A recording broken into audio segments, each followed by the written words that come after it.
Republic Bharat, Republic कुचीना studio में स्वागत है आपका। आपके साथ मैं हूं श्वेता त्रिपाठी। मेरे साथ इस बुलेटिन में मीनाक्षी और प्रियंका भी मौजूद है। और सबसे पहले बात करते हैं हरियाणा की। जिस तरह से बीजेपी ने जीत की हैट्रिक लगाई, उसके बाद थोड़ी ही देर में शपथ ग्रहण समारोह होगा।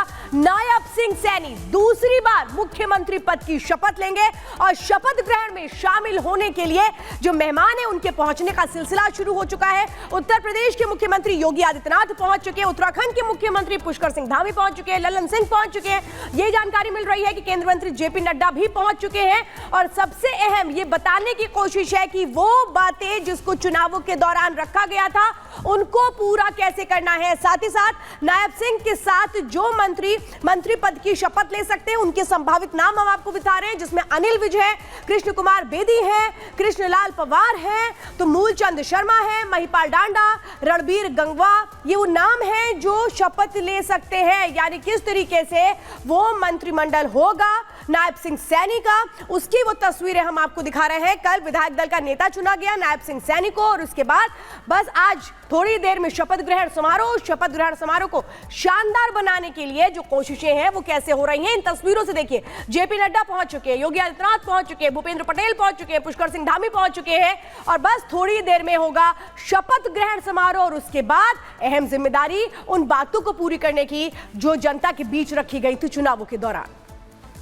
ये चार तस्वीरें आपको दिखा रहे हैं कि किस तरीके से जो तैयारियां वो की गई है, और इसी के साथ जो वीआईपी मेहमान है उनके पहुंचने का सिलसिला भी शुरू हो गया है। और थोड़ी देर में ही ये शपथ ग्रहण समारोह होने वाला है। जीत की हैट्रिक इस बार बीजेपी ने लगाई है, और वही 6 महीने के भीतर ये बड़ी कामयाबी हाथ भी लगी कहीं ना कहीं। नायक जिन्हें हम कहेंगे नायब सिंह सैनी, जिनकी रहते हुए मुख्यमंत्री एक बार फिर से भारतीय जनता पार्टी सरकार में वापस लौटी है, और अब थोड़ी देर बाद वो शपथ लेने वाले हैं, जिसके लिए जो तमाम तैयारियां हैं वो कर ली गई है। लेकिन इसके पहले उनके द्वारा ये कहा गया था कि जब तक हम युवाओं को नौकरी नहीं देंगे तब तक हम शपथ भी नहीं लेंगे। और इसी बात को दोहराते हुए उन्होंने कल भी इस बात का ऐलान किया था कि 24,000 युवाओं को नौकरी देंगे और उसके बाद शपथ लेंगे। तो उसके पहले ये कार्यक्रम भी होगा। ये तस्वीर देखिए, उत्तर प्रदेश के मुख्यमंत्री योगी आदित्यनाथ यहाँ पर पहुंचे हुए हैं शामिल होने के लिए। 11 बजे से ही जो सिलसिला है पहुंचने का वो लगातार जारी था, और अब इसी तरीके से यहाँ पर पहुंचते हुए मुख्यमंत्री योगी आदित्यनाथ दूसरी तरफ आपको बताया कि दूसरी बार सूबे के मुखिया बनेंगे सैनी, जो लगातार दूसरी बार कमान संभालने जा रहे हैं। और इसके पहले अगर बात करें तो 12 मार्च 2024 को उन्होंने हरियाणा की बागडोर अपने हाथ में ली थी, और अब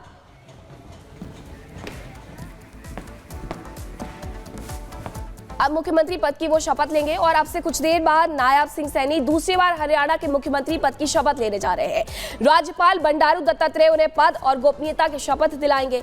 विधानसभा चुनावों में तीसरी बार जीत हासिल करने के बाद बीजेपी विधायक दल ने सैनी को अपना नेता चुना है, और आज शपथ ग्रहण का कार्यक्रम है।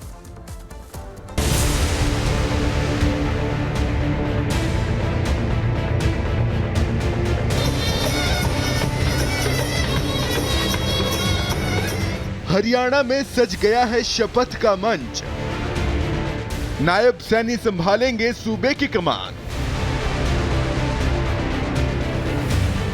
हरियाणा में नायब सिंह सैनी मुख्यमंत्री पद की शपथ लेने वाले हैं। सैनी लगातार दूसरी बार हरियाणा में सरकार की कमान संभालेंगे, जबकि बीजेपी लगातार तीसरी बार हरियाणा राज्य में सरकार बना रही है।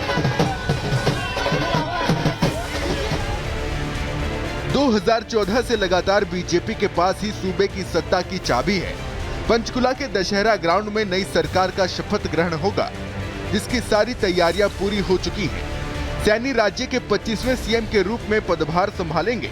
माना जा रहा है कि सैनी के साथ करीब दर्जन भर मंत्री भी शपथ ले सकते हैं। शपथ से पहले ही चंडीगढ़ और पंचकुला में जश्न शुरू हो गया है।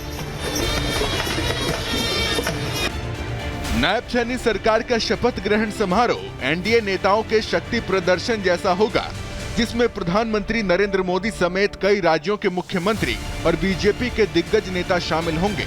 बताया जा रहा है कि समारोह में एनडीए के सभी मुख्यमंत्री शामिल होंगे। शपथ ग्रहण के बाद एनडीए नेताओं की एक बैठक भी हो सकती है। लोकसभा चुनावों के बाद हरियाणा चुनाव ने बीजेपी के लिए संजीवनी का काम किया है, जिसकी खुशी बीजेपी नेताओं के चेहरे पर दिख भी रही है। विधानसभा चुनाव परिणामों के बाद ही नए सीएम के नाम पर नायब का नाम सबसे आगे चल रहा था, जिस पर बुधवार को मोहर भी लग गई। बीजेपी विधायक दल की बैठक में सैनी को नेता चुन लिया गया। विधायक दल की बैठक में पर्यवेक्षक के रूप में खुद केंद्रीय मंत्री अमित शाह मौजूद थे। शाह ने जैसे ही नायब के नाम का ऐलान किया, उन्हें बधाई देने वालों का तांता लग गया। नायब ने जिम्मेदारी मिलने पर पार्टी को धन्यवाद दिया। शपथ ग्रहण समारोह में जब देश के यशस्वी प्रधानमंत्री आदरणीय नरेंद्र मोदी जी यहाँ शपथ ग्रहण में आ रहे हैं, आज भगवान वाल्मीकि जी महाराज की जयंती है। मुझे अवसर मिला है भगवान वाल्मीकि जी के चरणों में शीश नवाने का और उन महापुरुषों से प्रेरणा लेकर के हमारा हरियाणा प्रदेश आगे बढ़े। नायब सिंह सैनी ने इसी साल मार्च में पहली बार सीएम पद की शपथ ली थी। अब एक बार फिर वो सरकार बनाने जा रहे हैं। विधानसभा चुनावों में बीजेपी ने अब तक का अपना सबसे अच्छा प्रदर्शन किया है। बीजेपी ने कुल 48 सीटें जीती हैं। इसके अलावा उसे 3 निर्दलीय विधायकों का भी समर्थन हासिल है। Bureau report, Republic Bharat. तो देखिए, शपथ ग्रहण समारोह में महज 1 घंटा बाकी है और उसके लिए जो तमाम नेतागण हैं वो पहुंच चुके हैं, मुख्यमंत्री पहुंच चुके हैं। लेकिन उत्तर प्रदेश के उप मुख्यमंत्री केशव प्रसाद मौर्य क्या कुछ कह रहे हैं इस शपथ ग्रहण को लेकर, वो सुनाते हैं।